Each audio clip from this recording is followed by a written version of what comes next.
Hello guys, what's up? So in this video I'm going to show you how you can find this goofy animal filter on Instagram and how to use this filter. So to get this filter, visit the creator profile. Craig is the creator of this filter. You can follow him to unlock all his filter to your camera tray. He's having some awesome filter. So check in his filter gallery and this is the filter, goofy animal faces. Tap on it and you will see this preview. From here you can save it to your camera and you can try it. So let's try it.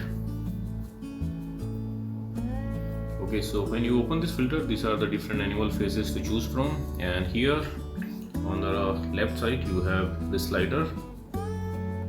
You can adjust your face.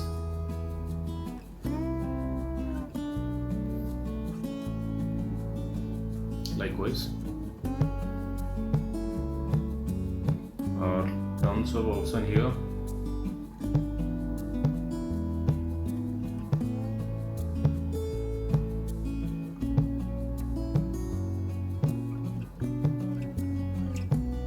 And that's it.